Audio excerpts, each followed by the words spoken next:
I mentioned last week that before any media interview, you need to come up with a 3-point message that you want to focus on through that interview. You're still going to answer questions, but then you're going to transfer back to these 3 points. I also mentioned that you do need to take this a step further, because often these 3 points can be quite boring and mundane.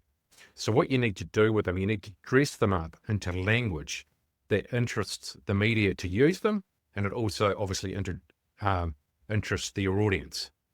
One thing here that is really useful is to use analogies, because analogies are a far more interesting way of making a point than just making the point itself. New Zealand Prime Minister Chris Luxon does fail here a little bit because he does repeat points a lot, and they are very mundane, and it's very obvious that he's repeated them. John Key, another New Zealand Prime Minister a few years ago, was an expert at dressing these points up as I'm talking about. And one way he did that was through using analogies. And he often mentioned the All Blacks in these analogies, which you can understand would really make them stand out. Here was one example. New Zealand were trying to get the seat on the Security Council of the UN, and all these delegates were coming out to New Zealand.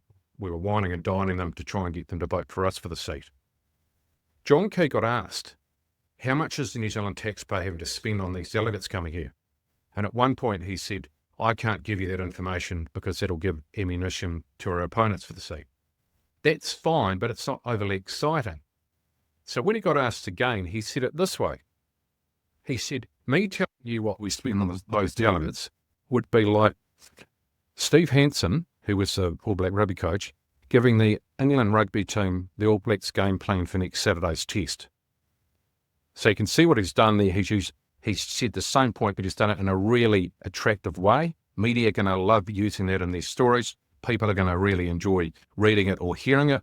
So everyone wins. So you need to dress points up like that and talk in sound bites. Someone that does that really well in New Zealand is David Seymour, but Chris Luxon needs to work on it, as do a lot of other politicians and public figures.